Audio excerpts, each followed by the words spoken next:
ओम गणेशाय नमः। श्री शिवाय नमस्तुभ्यं। आप सभी भक्तों का दिन शुभ और मंगलमय हो।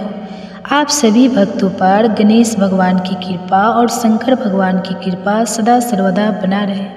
आज आप सुनेंगे महाशिवरात्रि के दिन सुने जाने वाले गणेश भगवान की पौराणिक कथा, जिसे सुनने मात्र से हर इच्छा पूर्ण होती है। तो प्रिय श्रोताओं, आइए आज हम श्रवण करते हैं महाशिवरात्रि के दिन सुने जाने वाले गणेश भगवान विघ्नहर्ता की पौराणिक कथा। महाशिवरात्रि का पर्व भगवान शिव की आराधना का एक विशेष दिन होता है। इस दिन शिव भक्त व्रत रखते हैं, शिवलिंग का जलाभिषेक करते हैं और पूरी रात जागरण कर भगवान शिव की पूजा करते हैं। इस पावन अवसर पर भगवान गणेश से जुड़ी एक विशेष कथा सुनने की परंपरा भी है। यह कथा भगवान शिव, माता पार्वती और उनके पुत्र भगवान गणेश से संबंधित है, जो हमें श्रद्धा, भक्ति और कर्तव्य परायणता की शिक्षा देती है। प्राचीन काल की बात है, जब माता पार्वती कैलाश पर्वत पर निवास करती थी। एक दिन उन्होंने स्नान करने से पूर्व अपने शरीर की मैल से एक सुंदर और बलशाली बालक का निर्माण किया।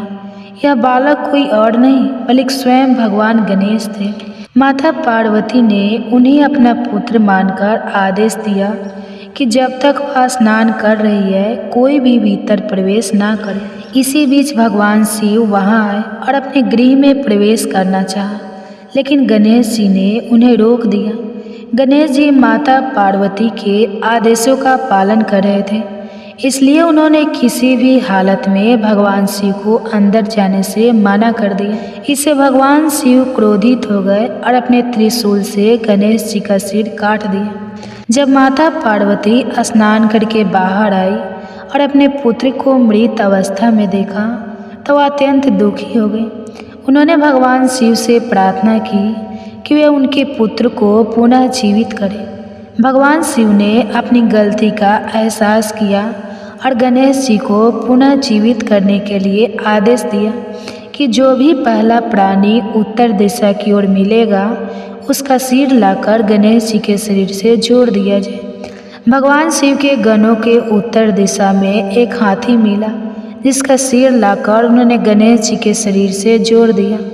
इस प्रकार भगवान गणेश का पुण्य जन्म हुआ और वे हाथी मुख वाले देवता बन गए। भगवान शिव ने उन्हें गणों के स्वामी होने का आशीर्वाद दिया और उन्हें प्रथम पूज्य देवता घोषित किया। एक और कथा है महाशिवरात्रि और भगवान गणेश से जुड़ी।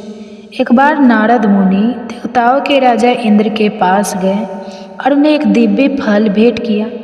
यह फल अमृत के समान था और जिसे भी प्राप्त होता वह अमृतत्व और अपार ज्ञान का अधिकारी बनता। इंद्र ने वह फल भगवान शिव को भेंट कर दिया। भगवान शिव और माता पार्वती ने विचार किया कि यह दिव्य फल उनके दोनों पुत्रों गणेश और कार्तिकेय में से किसी एक को दिया जाना चाहिए, लेकिन वे दोनों अपने अपने गुणों में श्रेष्ठ थे। इसलिए शिव पार्वती ने एक परीक्षा ली। उन्होंने कहा, जो भी पहले पृथ्वी की 3 परिक्रमाएं पूरी करेगा वही इस फल को प्राप्त करेगा। ये सुनकर भगवान कार्तिकेय अपने वाहन मोर पर सवार होकर तेजी से पृथ्वी की परिक्रमा करने निकल पड़े। वही भगवान गणेश ने सोचा कि उनके लिए पूरी पृथ्वी की परिक्रमा करना कठिन होगा, क्योंकि उनका वाहन मूषक था। फिर उन्होंने अपनी बुद्धि का उपयोग किया और अपने माता पिता भगवान शिव और माता पार्वती की 3 बार परिक्रमा कर ली। जब भगवान शिव ने इसका कारण पूछा तो गणेश जी ने उत्तर दिया, मेरे माता पिता ही मेरे लिए संपूर्ण ब्रह्मांड है। उनकी परिक्रमा करने से संपूर्ण पृथ्वी की परिक्रमा के समान फल प्राप्त होता है। इस उत्तर से भगवान शिव और माता पार्वती प्रसन्न हुए और उन्होंने भगवान गणेश को वह दिव्य फल प्रदान किया। इस प्रकार गणेश जी की बुद्धिमत्ता ने उन्हें विजय दिलाई और तभी से उन्हें प्रथम पूज्य का स्थान प्राप्त हुआ। महाशिवरात्रि के दिन भगवान शिव की पूजा के साथ भगवान गणेश की पूजा करना भी शुभ माना जाता है। ऐसा कहा जाता है कि इस दिन जो भी श्रद्धालु भगवान गणेश की कथा सुनता है और उनकी आराधना करता है, उसके जीवन की सभी बाधाएं दूर हो जाती हैं। शिवरात्रि पर भगवान गणेश की यह कथा हमें सिखाती है कि बल से अधिक बुद्धि का महत्व होता है और माता पिता की सेवा ही सबसे बड़ा धर्म है। तो प्रेम से बोलिए गणेश भगवान की जय। ओम नमः शिवाय। जय गणेश देवता। आप सुनिए गणेश भगवान की दूसरी पौराणिक कथा। एक बार की बात है, कैलाश पर्वत पर भगवान शिव और माता पार्वती विराजमान थे। गणेश जी अपने बाल लीलाओं में मग्न थे। देवताओं और ऋषियों ने गणेश जी की भक्ति करते हुए उनकी स्तुति की। सभी जानते थे कि गणेश जी प्रथम पूज्य हैं और उनके आशीर्वाद के बिना कोई भी कार्य सफल नहीं होता। उसी समय नारद मुनि वहाँ आए और उन्होंने माता पार्वती से कहा, माता, आपका पुत्र गणेश जी तो अत्यंत चंचल है, परंतु यदि वे कभी सो जाए तो संपूर्ण संसार में बड़ा संकट उत्पन्न हो सकता है। यह सुनकर माता पार्वती हंसते हुए बोली, नारद जी, गणेश जी की कृपा से ही जगत का कल्याण होता है। वे कभी ऐसा नहीं करेंगे जिससे किसी को हानि हो। लेकिन नारद मुनि को इस बात की जिज्ञासा हुई कि यदि वास्तव में गणेश जी सो जाए तो क्या होगा। कुछ समय बाद एक बार जब विजया एकादशी का समय आया तो देवताओं ने गणेश जी से प्रार्थना की कि वे इस विशेष दिन पर जागृत रहें और संसार की रक्षा करें। परंतु गणेश जी ने मुस्कुराते हुए कहा, मैं थोड़ा विश्राम करना चाहता हूँ। यह कहकर वे निद्रासन में चले गए। जैसे ही गणेश जी सो गए, संसार में विचित्र घटनाएं होने लगी। यज्ञ अधूरे रह गए, पूजा पाठ में विघ्न आने लगे और कई राजा अपने युद्धों में हारने लगे। देवता और ऋषि चिंतित हो गए कि यह सब कैसे हो रहा है। तब वे माता पार्वती के पास पहुँचे और प्रार्थना की कि वे गणेश जी को जागृत करें। माता पार्वती ने गणेश जी को जगाने का प्रयास किया, परंतु वे गहरी नींद में थे। तब सभी देवताओं ने मिलकर भगवान विष्णु से प्रार्थना की। भगवान विष्णु ने देवताओं को बताया, गणेश जी को जगाने के लिए हमें विजया एकादशी का व्रत करना होगा और उन्हें इसका फल समर्पित करना होगा, तभी वे जागेंगे। देवताओं और ऋषियों ने विधिपूर्वक विजया एकादशी का व्रत किया। जब व्रत पूर्ण हुआ तो उन्होंने उसके पुण्य फल को गणेश जी को समर्पित किया। जैसे ही यह पुण्य गणेश जी तक पहुंचा, वे तुरंत जाग गए और आशीर्वाद देने लगे। गणेश जी ने हंसते हुए कहा, यह विजया एकादशी का प्रभाव है कि मैं जागृत हो गया हूँ और सभी कार्य निर्विघ्न संपन्न होंगे। सभी विघ्न दूर होते हैं। जैसा कि गणेश जी के सोने से सारे कार्य ठप हो गए थे, वैसे ही इस एकादशी के व्रत से सभी बाधाएं समाप्त हो जाती हैं। श्री राम ने इस व्रत के प्रभाव से लंका विजय की थी, जिससे यह सिद्ध होता है कि यह व्रत सभी को सफलता दिलाता है। पुराणों में उल्लेख मिलता है कि इस व्रत से व्यक्ति के सभी पाप नष्ट हो जाते हैं। भगवान विष्णु स्वयं इस व्रत को करने वाले भक्तों पर कृपा करते हैं। प्रातः काल उठकर स्नान करें और व्रत का संकल्प लें। भगवान विष्णु और गणेश जी की पूजा, श्रीहरि और गणेश जी का पूजन करें। इस दिन विजया एकादशी की कथा अवश्य सुने। पूरे दिन भगवान के नाम का जप करें और भजन करें। रात्रि को जागरण करें और भगवान का स्मरण करें। इस दिन जरूरतमंदों को दान करना अत्यंत शुभ माना जाता है। विजया एकादशी का व्रत अत्यंत शुभ और कल्याणकारी है। जब गणेश जी ने निद्रा ली तब संसार में असंतुलन समाप्त हो गया, उत्पन्न हो गया, लेकिन विजया एकादशी के प्रभाव से यह संकट समाप्त हो गया। यह कथा हमें यह संदेश देती है कि यदि हम सच्चे मन से भगवान का स्मरण करें और व्रत करें तो कोई भी समस्या हमारे मार्ग में बाधा नहीं डाल सकती। जो भी भक्त श्रद्धा और विश्वास से इस एकादशी का पालन करता है, उसे निश्चित रूप से विजय और सफलता प्राप्त होती है। इस व्रत का पालन करके व्यक्ति अपने जीवन में आने वाली सभी समस्याओं से मुक्ति पाकर एक सुखद और समृद्ध जीवन व्यतीत कर सकता है। ये थी विजया एकादशी के दिन सुने जाने वाले विघ्नहर्ता गणेश भगवान की कथा। अब दूसरी पौराणिक कथा सुनिए। अपने भक्त की हर बाधा को दूर करके सुख, सौभाग्य और धन धान्य के भंडार भर देते हैं। तो आइए शुभारंभ करते हैं गणेश भगवान की कथा से। पुरानी कथा के अनुसार एक बार गणेश जी महाराज एक सेठ जी के खेत में से होकर जा रहे थे, तो उन्होंने 12 दाने अनाज के तोड़ लिए। अब अनाज के दाने बिना पूछे तोड़ लिए तो गणेश जी के मन में भारी भारी पछतावा होने लगा।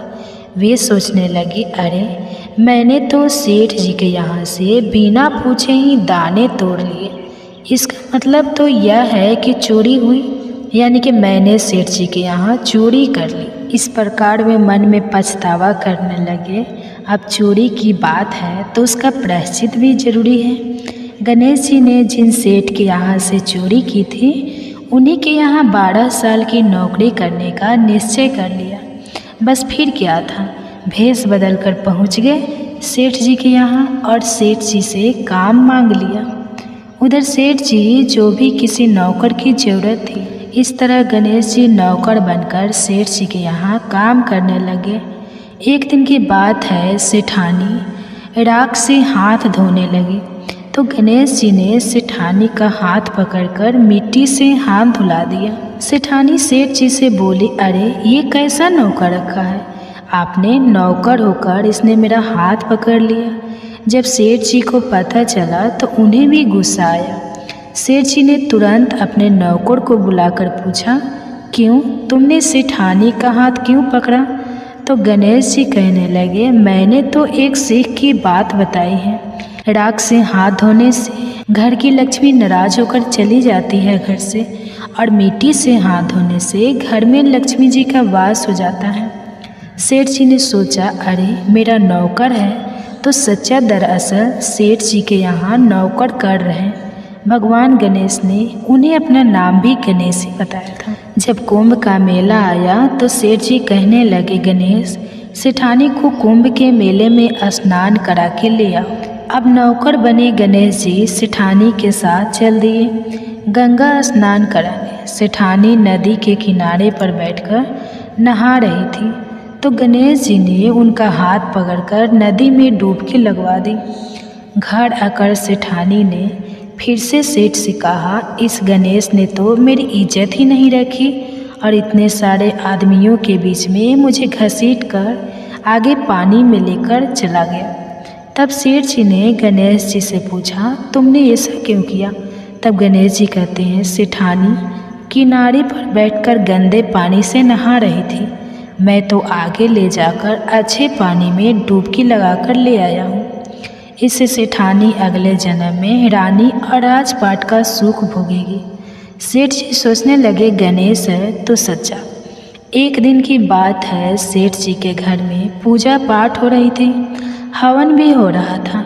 सेठ जी फिर से गणेश से कहने लगे कि जाओ और सेठानी को बुला कर ले आओ।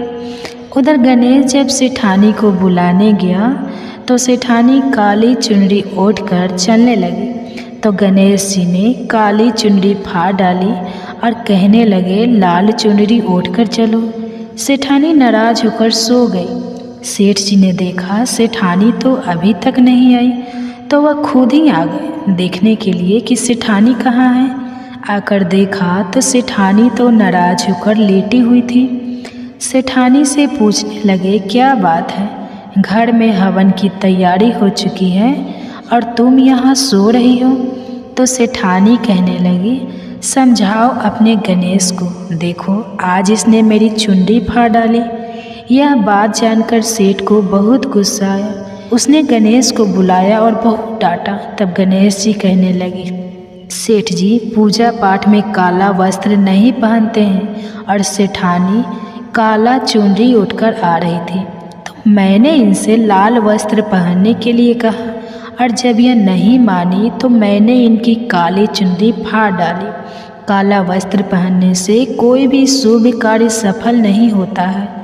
यह बात सुनकर सेठ जी सोचने लगे, गणेश है तो सच्चा और समझदार है। फिर एक दिन की बात है, सेठ जी पूजा करने लगे। पूजा करने के लिए उन्होंने पंडित जी को भी निमंत्रण दिया। अब पंडित जी भी आ गए, पूजा की तैयारियां हो गई।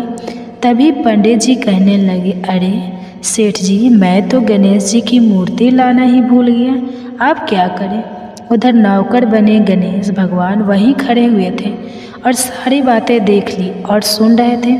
यह बात सुनते ही गणेश जी तुरंत कहने लगे, तुम मुझे ही मूर्ति बनाकर विराजमान कर लो, आपके सारे काम सफल हो जाएंगे। यह बात जब सेठ जी ने सुनी तो उन्हें तो और बहुत गुस्सा आ गया और वह गुस्से से कहने लगे कि तुम तो अब तक सेठानी से ही मजाक करते थे, अब मुझसे भी मजाक करने लगे। तब गणेश जी ने कहा, सेठ जी, मैं मजाक नहीं कर रहा हूँ, तुम मेरी बातों को मजाक बिल्कुल भी मत समझो, मैं बिल्कुल सच कह रहा हूँ।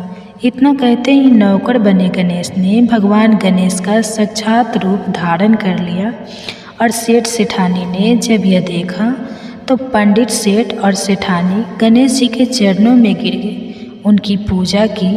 पूजा खत्म होते ही गणेश जी तो अंतर्ध्यान हो गए। अब सेठ सेठानी को बहुत दुख हुआ और उन्होंने कहा कि हमारे पास तो साक्षात गणेश जी रह रहे थे और हमने उनसे इतना सारा काम करवाया तो उन्हें अपने घर में नौकर बना कर रखा। इस बात का उन दोनों पति पत्नी को बहुत भारी दुख हुआ। अब दोनों पति पत्नी रात दिन इसी चिंता में घूमने लगे। जब गणेश जी ने उनकी चिंता देखी तो एक दिन सपने में उन्हें दर्शन देकर कहने लगे, सेठ जी, आप बिल्कुल भी परेशान मत होइए। एक बार मैंने आपके खेत से अनाज के 12 दाने तोड़ लिए थे, उसी का दोष मेरे सर पर लग गया था और वही दोष उतारने के लिए मैंने आपके यहाँ नौकरी की। नौकर बनकर 12 साल काम किया। अब आप दोनों बिल्कुल भी दुख मत करो। ऐसा कहकर भगवान गणेश अंतर्ध्यान हो गए। उधर गणेश भगवान की कृपा से सेठ जी के यहाँ करोड़ों की माया हो गई। उनके घर में सुख संपत्ति और धन के भंडार भर गए। हे गणेश जी महाराज, जैसा सुख जैसी धन दौलत आपने सेठ जी को दी वैसी सबको देना। इस कथा को सुनने सुनाने और हुंकारा भरने वाले को, उनके सब परिवारजनों को भी देना। बोलो गणपति महाराज की जय हो। प्रिय भक्ते, तो आइए आप सुनते हैं भगवान भोलेनाथ की कथा। इस भगवान की कथा से आजकल हमारे चैनल पर भागवत की कथाएं भी सुनाई जा रही है। अगर आप इन कथाओं को सुनना पसंद करते हो तो एक बार आप हमारे चैनल पर इन कथाओं को जरूर सुनिएगा। पौराणिक कथा के अनुसार बहुत समय पहले की बात है, भगवान विष्णु का विवाह लक्ष्मी जी के साथ सुनिश्चित हो गया। अब विवाह की तैयारी भी होने लगी। खूब धूमधाम से विवाह की तैयारी हो रही थी। सभी देवताओं को निमंत्रण भेजे गए, परंतु गणेश जी को निमंत्रण नहीं दिया गया। अब जब भगवान विष्णु की बारात जाने का समय आ गया तो वहाँ पर उपस्थित देवता जो सभी अपनी अपनी पत्नियों के साथ समारोह में सम्मिलित होने के लिए आए, विष्णु भगवान की बारात में जाने की तैयारी करने लगे। उन सब ने देखा कि गणेश जी कहीं दिखाई नहीं दे रहे हैं। तब वे सभी आपस में चर्चा करने लगे कि क्या बात है, गणेश जी कहीं दिखाई नहीं दे रहे हैं, उन्हें न्योता नहीं भेजा गया या फिर भी किसी कारण नाराज होकर विवाह समारोह में नहीं आए हैं। आपस में भी चर्चा करने लगे। अब सब हैरान हो रहे थे कि किसी को कोई जवाब मिल ही नहीं रहा था। तब सभी देवतागण और उनकी पत्नी ने विचार किया कि क्यों न विष्णु भगवान से ही इसका कारण पूछ लिया जाए। अब जब सब ने मिलकर विष्णु भगवान से पूछा तो विष्णु भगवान कहने लगे कि हमने गणेश जी को पिता भगवान महादेव को न्योता भेज दिया है। अगर गणेश जी अपने पिता के साथ आना चाहते हैं तो आ जाए, अलग से नहीं न्योता पिठाया है, अलग से उन्हें न्योता देने की कोई ज़रूरत भी नहीं है। और दूसरी बात यह है कि उनको खाने के लिए सेवा में मेवा, 1.25 मन चावल, घी और 1.25 मन लड्डू का भोजन भी तो दिन भर में चाहिए। अगर गणेश जी नहीं आएंगे तो कोई बात नहीं, दूसरे के घर जाकर इतना सारा खाना पीना अच्छा भी तो नहीं लगता। अभी मैं सब चर्चा कर ही रहे थे कि किसी एक ने सुझाव दिया, अगर गणेश जी को न्योता दिया जाए तो उनको द्वारपाल बनाकर घर पर बैठा देंगे कि आप घर की देखभाल करते रहना, क्योंकि आप तो चूहे पर बैठकर धीरे धीरे चलोगे तो बारात से बहुत पीछे रह जाओगे। और यह सुझाव सबको पसंद भी आ गया। विष्णु भगवान ने भी अपनी सहमति दे दी। अब नारद मुनि को किसी तरह गणेश भगवान को बुलाने के लिए भेजा गया। गणेश भगवान ने जैसे ही निमंत्रण सुना, वे जल्दी जल्दी भगवान विष्णु के विवाह में सम्मिलित होने के लिए आ गए। अब जब विवाह समारोह में गणेश जी उपस्थित हो ही गए, तो जैसा कि सभी देवी देवताओं ने मिलकर विचार विमर्श किया था, गणेश भगवान को किसी तरह समझा बुझाकर घर की रखवाली करने के लिए बैठा दिया गया। अब बड़ा जल्दी सभी देवी देवता बारात के साथ साथ चल दिए। अब नारद मुनि वहाँ रह गए। तब नारद जी ने देखा कि गणेश जी तो दरवाजे पर ही बैठे हुए हैं। तभी गणेश जी के पास गए और उनसे रुकने का कारण पूछने लगे। क्या बात है गणेश जी, आप द्वार पर इस तरह से क्यों बैठे हुए हैं? विष्णु जी ने तो आपको अपने विवाह में सम्मिलित होने के लिए बुलाया था। वह आपको अपने साथ बारात में लेकर नहीं गए, तो आपको अपने घर का द्वारपाल बनाकर या छोड़ गए। क्रोधित होकर कहने लगे, नाराजगी तब तो विष्णु भगवान ने मेरा बड़ा अपमान किया है। नारद मुनि तो सारा हाल जानते थे। उन्हें पता था कि गणेश भगवान के बिना विष्णु भगवान की बारात तो आगे जा ही नहीं सकती। तब वे गणेश भगवान को कहने लगे कि अगर आप अपनी मूसक को आगे भेज दें तो रास्ता रोक देंगे, जिससे सबके सब वहाँ धरती में धंस जाएंगे, और तब तो विष्णु भगवान को आपको सम्मानपूर्वक अपनी बारात में बुलाना ही पड़ेगा। अब भला किस बात की देरी थी? गणेश जी ने तुरंत अपने मूस को जल्दी से आगे भेज दिया और उनकी मूसक ने देखते ही देखते जमीन खोखला कर दी। जब बारात वहाँ से निकली तो रातों के पहिए धरती में धंस गए। खूब जोर लगा लिया, लेकिन पहले जो जमीन में ठेस दिए पहिए तो निकले ही नहीं, बल्कि अपनी जगह से टूट फूट गए। अब किसी की समझ में आ ही नहीं रहा कि क्या किया जाए। अब नाराजगी क्योंकि भगवान विष्णु की बारात में पहुंच चुके थे, कहने लगे, आप लोगों ने गणेश जी का अपमान करके बिल्कुल भी अच्छा नहीं किया। अगर आप उन्हें मना कर अभी भी ले आए तो आपका कार्य सिद्ध हो सकता है और यह संकट भी दूर हो सकता है। तब शंकर भगवान ने अपने दूत नंदी को भेजा और नंदी किसी तरह समझा बुझाकर मना कर गणेश जी को लेकर आए। अब गणेश जी का आदर सम्मान किया गया, उनकी पूजा की गई। तब कहीं जाकर रथ के पहिए निकले। तो प्रारंभ करने से पहले ओम श्री गणेशाय नमः। अब जब जब लोग ने उसे निवेदन किया तो खाली ओम श्री गणेशाय नमः गणेश जी की वंदना करने लगा। और देखते ही देखते खाती ने सभी भाइयों को ठीक कर दिया। भाइयों को ठीक करने के बाद खाती कहने लगा कि देवताओं, आपने सबसे पहले गणेश जी का नहीं मनाया होगा और ना ही उनकी पूजा की होगी, इसलिए तो आप सबके ऊपर ये संकट आया है। हम तो मूर्ख और अज्ञानी हैं, लेकिन फिर भी सबसे पहले गणेश जी की पूजा करते हैं, उनका ध्यान करते हैं। लेकिन आप तो देवता हैं, फिर भी आप गणेश जी को कैसे भूल गए? अब आप लोग भगवान श्री गणेश की जय जयकार बोलकर जयकारा लगाए तो आपके सभी काम बन जाएंगे और कोई संकट भी नहीं आएगा। ऐसा कहते हुए बारात वहाँ से गणेश भगवान को अपने साथ लेकर चल दी और फिर धूमधाम के साथ विष्णु भगवान का लक्ष्मी जी के साथ विवाह संपन्न हो गया और सभी सकुशल घर वापस लौटे। आप सुनिए गणेश भगवान की दूसरी पौराणिक कथा। पौराणिक कथा के अनुसार एक बार गणेश जी महाराज एक शेर जी से खेत में से होकर जा रहे थे। उन्होंने 12 दाने अनाज के तोड़ लिए। अब अनाज के दाने बिना पूछे तोड़ लिए तो गणेश जी के मन में बड़ा भारी पछतावा होने लगा। वे सोचने लगे, अरे मैंने तो सेठ जी के यहाँ से बिना पूछे ही दाने तोड़ लिए। इसका मतलब ये तो है कि चोरी हुई, यानी कि मैंने सेठ जी के यहाँ चोरी कर ली। इस प्रकार विनम्र में पछतावा करने लगे। अब चोरी की है तो उसका प्रायश्चित भी जरूरी है। गणेश जी ने जिन सेठ जी के यहाँ से चोरी की थी, उन्हीं के यहाँ 12 साल की नौकरी करने का निश्चय कर लिया। बस फिर क्या था, भेष बदलकर पहुंच गए सेठ जी के यहाँ और सेठ जी से काम मांग लिया। उधर सेठ जी को भी किसी नौकर की ज़रूरत थी। इस तरह गणेश जी नौकर बनकर सेठ जी के यहाँ काम करने लगे। एक दिन की बात है तो गणेश जी ने सेठानी का हाथ पकड़कर मिट्टी से हाथ धुला दिए। सेठानी सेठ जी से बोली, अरे यह कैसा नौकर रखा है, नौकर होकर इसने मेरा हाथ पकड़ लिया। जब सेठ जी को पता चला तो उन्हें भी गुस्सा आया। सेठ जी ने तुरंत अपने नौकर को बुलाकर पूछा, क्यों तुमने सेठानी का हाथ क्यों पकड़ा? तो गणेश जी कहने लगे, मैंने तो एक सीख की बात बताई है। राख से हाथ धोने से घर की लक्ष्मी नाराज होकर चली जाती है घर से, और मिट्टी से हाथ धोने से घर में लक्ष्मी जी का वास हो जाता है।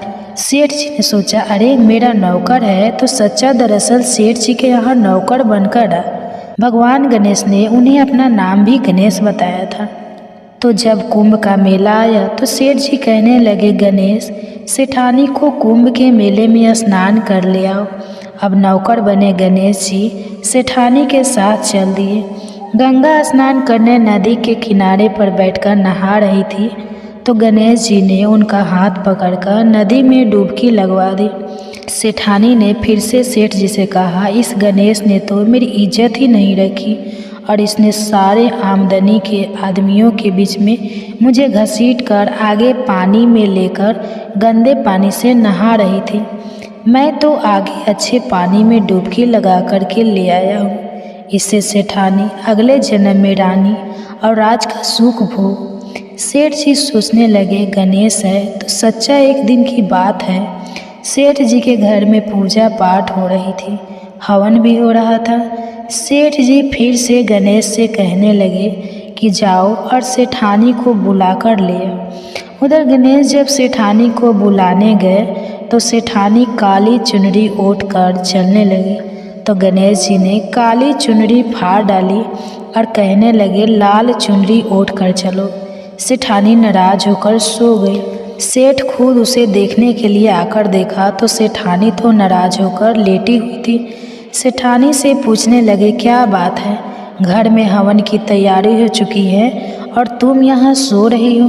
तो सेठानी कहने लगी, समझो अपने गणेश को देखो, आज इसने मेरी चुनरी फाड़ डाली। ये बात जानकर सेठ को बहुत गुस्सा आया। गणेश को बुलाया और बहुत डांटा। तब गणेश जी कहने लगे, सेठ जी पूजा पाठ में काला वस्त्र नहीं पहनते हैं और सेठानी काली चुनरी उठकर जा रही थी तो मैंने इनसे लाल वस्त्र पहनने के लिए कहा और जब भी न मानी तो मैंने इनकी काली चुनरी फाड़ डाली। काला वस्त्र पहनने से कोई भी शुभ कार्य सफल नहीं होता है। गणेश है तो सच्चा है और समझदार। फिर एक दिन की बात है, सेठ जी पूजा करने लगे। पूजा करने के लिए उन्होंने पंडित जी को भी निमंत्रण दिया था। अब पंडित जी आए, पूजा की तैयारी हो गई। तभी पंडित जी कहने लगे, अरे सेठ जी, मैं तो गणेश जी की मूर्ति लाना ही भूल गई, अब क्या करें?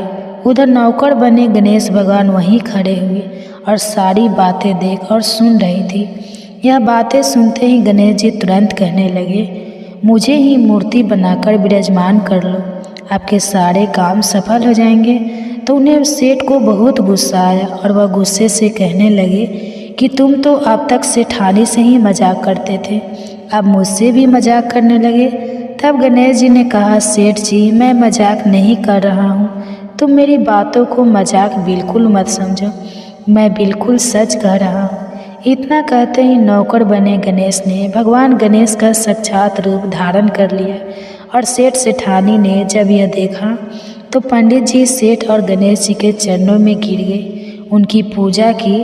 पूजा खत्म होते ही गणेश जी तो अंतर्ध्यान हो गए। इतना सारा काम करवाया तो उन्हें अपने घर में नौकर बनाकर रखा।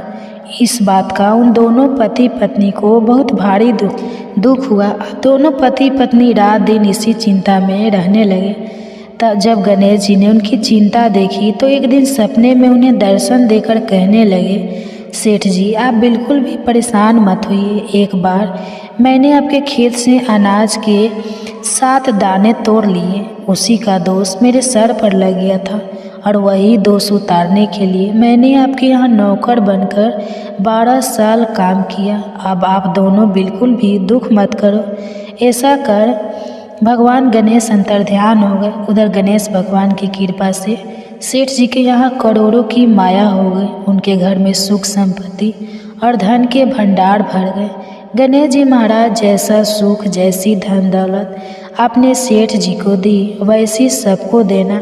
इस कथा को कहते, सुनते और हुंकारा भरने वाले सभी को और उनके सब परिवारजनों को भी देना। अब एक और सुनिए गणेश भगवान की पौराणिक कथा की शुरुआत हम प्रथम पूजनीय भगवान श्री गणेश जी की कथा से करेंगे।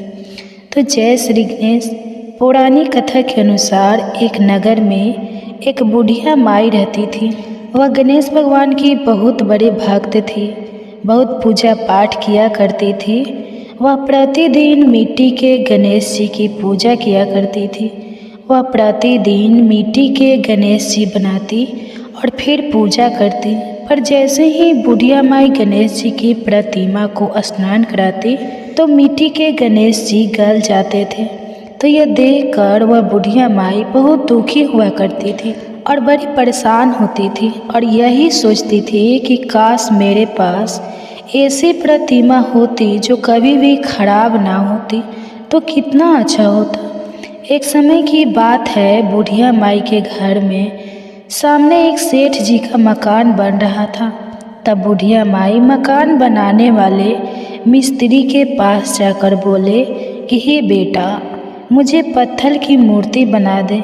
मैं प्रतिदिन गणेश जी की पूजा करती हूँ, मिट्टी का गणेश जी बनाती हूँ, लेकिन मिट्टी के गणेश जी पर पानी लगते ही वह तो गल जाते हैं। हे पुत्र, अब मैं तो बूढ़ी हो गई हूँ, मुझसे प्रतिदिन गणेश जी नहीं बनाए जाते, इसलिए तुम मेरे लिए एक पत्थर के गणेश जी बना दो। गणेश जी भगवान तुम्हारी सारी मनोकामनाएं पूर्ण करेंगे। तब बुढ़िया माई की बात सुनकर मिस्त्री हंसते हुए बोला कि माँ जी, हम जितनी देर तक आपके लिए मूर्ति बनाएंगे उतनी देर में हम सेठ जी की दीवारी पूरी बना लेंगे। हमारे पास इतना समय नहीं है कि हम सेठ जी का काम छोड़कर आपके लिए मूर्ति बनाएं। यह सुनते ही बुढ़िया माई को बड़ा दुख हुआ और वह मन ही मन कहने लगी कि भगवान करे तुम्हारी यह दीवार कभी ना बने और यह टेढ़ी हो जाए। यह कहकर बूढ़ी अम्मा अपने घर चली गई और मिस्त्री और मजदूर दीवार बनाने में लग गए। हे प्रिय श्रोताओं, आप देखिए, अब मिस्त्री जैसे ही दीवार बनाता तो वह टेढ़ी हो जाती, फिर वह दीवार को तोड़ते और फिर से बनाते। ऐसा बार बार करने पर भी दीवार सीधी नहीं बनी। इस प्रकार पूरा दिन एक ही दीवार को तोड़ते और बनाने में निकल गया, लेकिन दीवार फिर भी पूरी नहीं बनी। शाम को सेठ जी आए और मिस्त्रियों से कहने लगे कि तुमने अभी तक कुछ नहीं किया। तब एक मिस्त्री ने आकर सेठ जी को बुढ़िया माई के आने की सारी बात बता दी और यह सब सुनकर सेठ जी बुढ़िया माई के पास गए और माई को प्रणाम करके कहने लगे कि माँ जी, आप हमें आशीर्वाद दो कि हमारा मकान जल्दी से पूरा बन जाए। आपके लिए हम पत्थर के नहीं सोने के गणेश जी बनवा देंगे। तो यह सुनकर बुढ़िया माई बड़ी खुश हुई और उसने सेठ जी को आशीर्वाद दिया कि पुत्र, गणेश जी महाराज के आशीर्वाद से बिना किसी विघ्न से तुम्हारा मकान जल्दी से पूरा हो जाएगा। फिर जब सेठ जी ने आकर देखा कि टेढ़ी दीवार थी बिल्कुल सीधी हो गई थी, तो यह गणेश जी का चमत्कार देखकर मिस्त्री, मजदूर और सेठ जी सारे गणेश जी की जय जयकारा करने लगे और सेठ जी ने जैसा कहा था वैसा ही किया। सोने के गणेश जी बनवा कर बुढ़िया माई को लाकर दे दिए। तो यह देखकर बूढ़ी माई बड़ी खुश हुई और सेठ जी को ढेरों सारे आशीर्वाद दिए और दुआएं देने लगे। उसी दिन से सेठ जी भी गणेश जी का पक्का भक्त बन गया और प्रतिदिन सबसे पहले उठकर स्नान करता, फिर गणेश जी की पूजा करके ही अन्य सभी काम किया करता था। तो गणेश जी के आशीर्वाद से सेठ जी दिन दुगुनी रात चौगुनी तरक्की करने लगे। हे विघ्नहर्ता गणेश जी महाराज, जैसे बुढ़िया माई को दिया सेठ जी की दीवार सीधी की, वैसे ही कथा को सुनने वाले, सुनाने वाले और हुंकारा भरने वाले सभी भक्तों के कार्यों को सिद्ध करना, सभी पर अपना आशीर्वाद बनाए रखना, सभी की मनोकामनाएं पूरी करना। तो प्रेम से बोलिए गणपति महाराज की जय। अब आइए आप सुनते हैं भगवान श्री कृष्ण और उनके भक्त की एक सच्ची कथा। एक समय की बात है, एक पंडित जी थे। वे प्रतिदिन घर घर जाकर भागवत गीता का पाठ किया करते थे। एक दिन उन्हें एक चोर ने पकड़ लिया और कहा कि तुम्हारे पास जो कुछ भी है वह सब निकाल कर मुझे दे दो। तब पंडित जी बोले कि पुत्र, मेरे पास तो कुछ भी नहीं है। तुम एक काम करना, मैं यहीं पास के घर में जाकर भागवत गीता का पाठ करता हूँ। वह अजमान बड़े ही दानी लोग हैं। जब मैं कथा सुना रहा हूँगा तब उनके घर में जाकर चोरी कर लेना। अब चोरों को यह बात पसंद आ गई कि बहुत सारा धन मिलेगा। यह सोचकर चोर मान गया। अब जब अगले दिन पंडित जी कथा सुना रहे थे तब वह चोर भी वहाँ आकर बैठ गया। तब पंडित जी ने कथा सुनाना शुरू किया। पंडित जी बोले कि यहाँ से मीलों दूर एक गांव है वृंदावन। वहाँ पर एक लड़का आता है जिसका नाम है कान्हा। वह हीरो और जवाहरात से लदा रहता है। अगर कोई लूटना चाहता है तो उसको लूटो। वह हर रोज़ रात को उस पीपल के पेड़ के नीचे आता है जिसके पास बहुत सी झाड़ियाँ हैं। बस चोर ने यह सुना और खुशी खुशी वहाँ से चला गया। अब वो चोर अपने घर गया और अपनी पत्नी से बोला कि आज मैं एक कान्हा नाम के बच्चे को लूटने जा रहा हूँ, तो मुझे रास्ते में खाने के लिए कुछ बांध कर दे दो। फिर पत्नी ने कुछ सत्तू उसको बांध कर दे दिए और चोर वहाँ से संकल्प लेकर चला गया कि आज तो मैं उस कान्हा को लूट कर ही लाऊंगा। और वह पैदल टूटी हुई चप्पलों से ही निकल पड़ा। रास्ते में कान्हा कान्हा का नाम लेते हुए वह अगले दिन शाम को वहाँ पहुँच गया जो जगह उन पंडित जी ने बताई थी। अब वहाँ पहुंचकर उसने सोचा कि अगर मैं यहीं सामने खड़ा हो गया तो बच्चा तो मुझे देखकर ही भाग जाएगा, तो मेरा यह आना तो बेकार हो जाएगा। इसलिए उसने सोचा कि क्यों ना पास वाली झाड़ियों में ही छिप जाओ। अब वह जैसे ही झाड़ियों में घुसा, झाड़ियों के कांटे उसे चुभने लगे। उस समय उसके मुंह से एक ही आवाज़ आई, कान्हा कान्हा। उसका शरीर लहू लुहान हो गया, पर मुंह से सिर्फ यही निकला, कान्हा आ जाओ, कान्हा आ जाओ। प्रिय श्रोताओ, उसे यह पता नहीं था कि कान्हा भगवान का नाम है। वह तो बस यह सोचकर नाम ले रहा था कि आज यह लड़का मुझे मिलेगा और आज मैं इससे धन लूटकर अपनी गरीबी दूर कर पाऊंगा। लेकिन उसके भाव में इतनी सच्चाई थी कि अपने भक्त की ऐसी दशा देखकर कान्हा जी चल पड़े। ठाकुर जी बच्चे का रूप बनाकर आधी रात को वह जैसे ही पेड़ के पास पहुँचे, चोर एकदम से बाहर आ गया और उन्हें पकड़कर बोला, ओ कान्हा, तूने मुझे बहुत दुखी किया। अब यह चाकू देख रहा है, अब चुपचाप अपने सारे गहने मुझे दे दो। कान्हा जी ने हंसते हुए उसे सब कुछ दे दिया। चोर हंसी खुशी अगले दिन अपने गांव में पहुंचा और सबसे पहले उसी जगह गया जहां पर पंडित जी कथा सुना रहे थे। जितने भी गहने थे वह चोरी करके जो लाया था, उनका आधा हिस्सा उसने पंडित जी के चरणों में रख दिया। अब पंडित जी ने यह पूछा कि यह क्या है, तब उसने कहा कि आपने मुझे उस कान्हा का पता दिया था, अब मैं उसको लूट के लाया हूँ और यह रहा आपका हिस्सा। पंडित जी ने सुना तो यकीन ही नहीं हुआ। पंडित जी बोले कि मैं तो इतने सालों से पंडिताइन का काम कर रहा हूँ, वह मुझे आज तक नहीं मिले। तुम जैसे पापी को कान्हा कहाँ से मिल सकते हैं। चोर के बराबर कहने पर भी पंडित जी बोले कि चल, मैं भी चलता हूँ तेरे साथ। वहाँ पर मुझे भी दिखा कि कान्हा कैसा दिखता है, और वह दोनों चल दिए। चोर ने पंडित जी को कहा कि आओ मेरे साथ, यहाँ पर छुप जाओ। दोनों का शरीर लहू लुहान हो गया।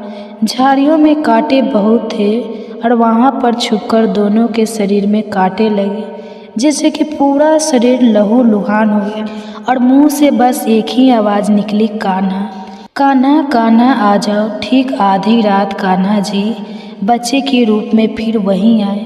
दोनों झाड़ियों से बाहर निकल आए। पंडित जी की आंखों से आंसू थे और वे फूट फूट के रोने लगे और रोते रोते चोर के चरणों में गिर पड़े और बोले कि हम जिसे आज तक देखने के लिए तरसे रहे, जो आज तक लोगों को लूटता आया है, तुमने उसे ही लूट लिया। तुम धन्य हो, आज तुम्हारी वजह से मुझे भी कान्हा के दर्शन हुए हैं। तुम धन्य हो। हे प्रिय भक्तों, अपने सच्चे भक्तों के लिए ऐसा है हमारे कान्हा जी का प्यार, जो उसे सच्चे दिल से पुकारते हैं तो वे भागे भागे चले आते हैं। किसी भी विधि से भगवान का नाम लिया जाए, चाहे सच्चे मन से या फिर बिना किसी विचार के, बिना किसी भाव के, अनायास आलस में भी अगर ईश्वर का नाम लिया जाए तो भी ईश्वर प्रसन्न हो जाते हैं। बस हमारा मन सच्चा होना चाहिए। जय श्री हरि विष्णु हरे कृष्ण। तो आइए आप सुनते हैं, आज मंगलवार है तो मंगलवार की व्रत कथा।